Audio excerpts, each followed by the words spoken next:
नमस्कार।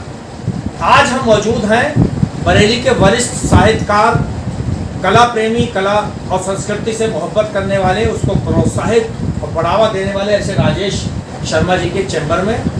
यहाँ पर देखने में तमाम तरीके के रिकॉर्ड्स जो कभी आप बहुत पुरानी फिल्मों के देखते थे, ग्रामोफोन में बजते थे, घूमते रहते थे, वो बचपन के रिकॉर्ड यहाँ पर डिस्प्ले हैं।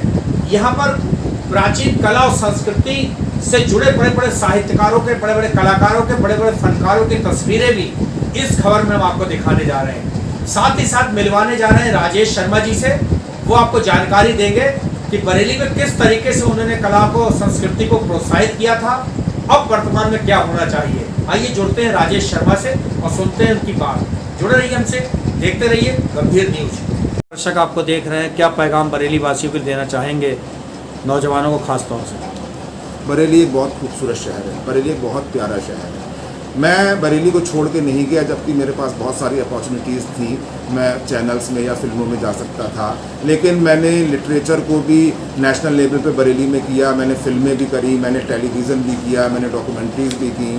तो अपने शहर से प्यार कीजिए, अपने देश से प्यार कीजिए, और आपके पास जो कलाएं हैं, जो भी चीज़ है, अगर आप एक अच्छे सीए हैं, आप एक अच्छे डॉक्टर हैं, आप एक अच्छे कलाकार हैं, और जिस तरह से ये रंग विनायक है, डॉक्टर ब्रजेश्वर ने भी शहर को बहुत कुछ दिया है। अभी रिद्धिमा शुरू हुआ है तो देवमूर्ति जी ने भी शहर को दिया है। इस तरह के बहुत सारे मंच शहर को दिए गए हैं। तो शहरवासी जो हैं अपने शहर से प्यार करें, प्रतिभाएं शहर में रहें, दूर दूर तक नाम कमाएं। इस समय तो ग्लोबलाइजेशन का दौर है, कोई भी सरहद आपको नहीं बांधती है, और मुझे लगता है कि शहर का नाम होना चाहिए। शहर के लोग आपस में मिलने जुलने चाहिए। कुछ ऐसे कॉफ़ी हाउस, मैं बहुत सुप्रिया रंजन यहाँ पर मेयर थी तो मैंने उनसे कहा था कि बरेली में एक कॉफ़ी हाउस होना चाहिए जहाँ लोग इकट्ठे हो सकें। और बहुत दुख की बात है कि सिंडिकेट बुक हाउस जैसा एक इतना पुराना किताबों का ज़ख़ीरा और एक इतना बड़ा संस्थान यहाँ बंद हो गया, जिसमें जाके एक रॉयलनेस लोगों को महसूस होती थी, एक रिचनेस महसूस होती थी। कुछ लोग तो आंसुओं से रोए हैं सिंडिकेट के बंद होने से।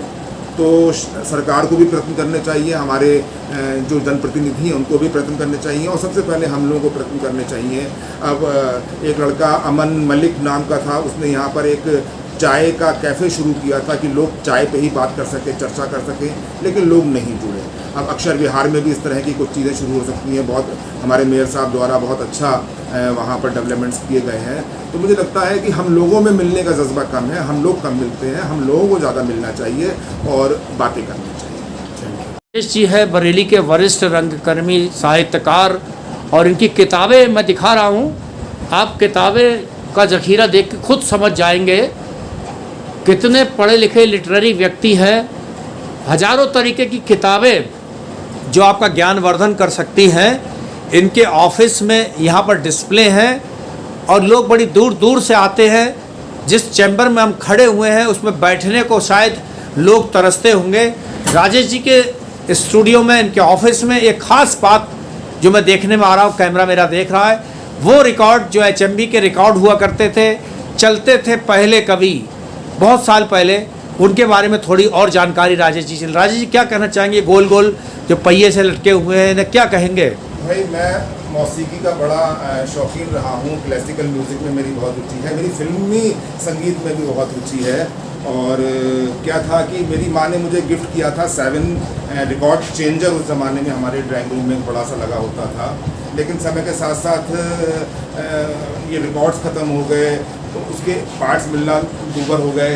तो ये विनाइल्स हैं, उस ज़माने के HMV के रिकॉर्ड्स हैं। क्या चाहेंगे?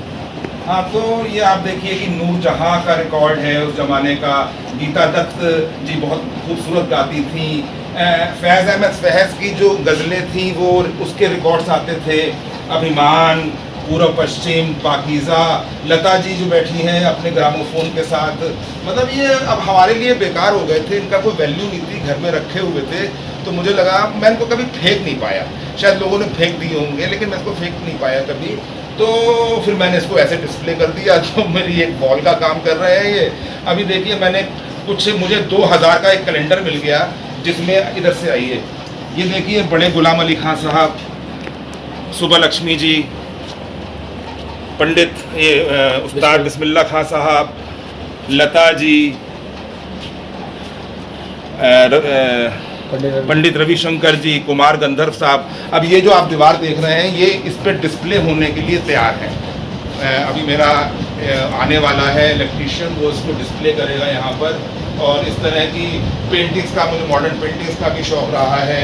अब मौसीकी और लिटरेचर और संस्कृति और कला की जितनी भी आयाम हैं, मैं कोशिश करता हूँ उनको छूँ, अपनी डॉक्यूमेंट्रीज़ के सहारे या किसी और चीज़ के सहारे समाज को परोसूं। कि कला और संस्कृति से युवा कट क्यों रहे हैं और उन्हें जोड़ने के लिए क्या प्रयास होने चाहिए, सरकारों को क्या करना चाहिए, वर्तमान सरकारें क्या आपकी उम्मीदों के हिसाब से कला संस्कृति से जोड़ने के लिए नौजवानों को काम कर रही हैं, यदि नहीं तो क्या होना चाहिए। राजेश जी। नहीं, आपने ठीक फरमाया कि कला, संस्कृति, साहित्य जो एक समाज की धुरी है, नींव है, जहाँ से एक आपके अंदर एक तरबियत पैदा होती है, कि एक आपके अंदर आदतें पैदा होती हैं, अच्छी आदतें पैदा होती हैं, आप मिलनसार बनते हैं, आप दूसरों के हमदर्द बनते हैं, एक कोमलता आपके अंदर आती है। तो इसका ह्रास तब हो जाता है जब हम जातियों में पोलराइजेशन कर देते हैं, हम जातियों को अलग अलग करने की कोशिश करते हैं। और लिटरेचर, साहित्य, कला तो लोगों को जोड़ने का काम करती है। ये बात ठीक है कि पुराने ज़माने में, यानी कि आज से थोड़े से पहले ज़माने में लेखक बहुत अच्छा लिख रहे थे और उस समय संभावनाएं बहुत ज़्यादा थीं, लेकिन जो साधन थे वो बहुत कम थे।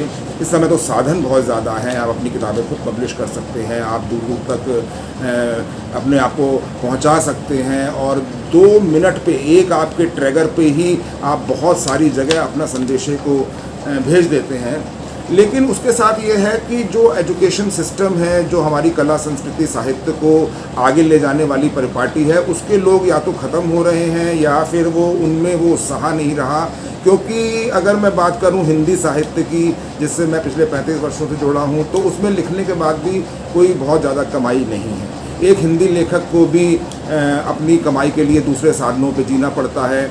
बहुत बड़े बड़े लेखक नौकरियां करते रहे। प्रेमचंद को आप देखिए, अगर प्रेमचंद इतना बड़ा नाम है, आज तक उस नाम को कोई मिटा नहीं सका है, लेकिन प्रेमचंद भी बहुत गरीबी की हालत में रहे हैं। मैं अमृतलाल नागर जी से लखनऊ के उनके चौक वाली हवेली में मिलता रहा, मैं शिवानी जी से मिलता रहा, मैं उपेंद्र अक्ष से मिलता रहा, मैं अमृता और इमरोज़ से मिलता रहा।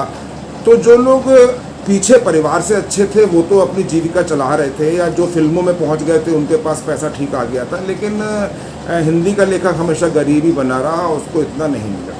अब रहा कला और संस्कृति से जुड़े लोग, तो जो आर्ट की दुनिया के लोग थे, जो अब अंजलिला मेनन को हम ले लें या बड़े कलाकारों को ले लें, तो उनकी भी ठिकाएँ लगती थी, गैलरीज उनके लिए बुक रहती थी, लेकिन छोटे कलाकारों को कोई नहीं पूछता था।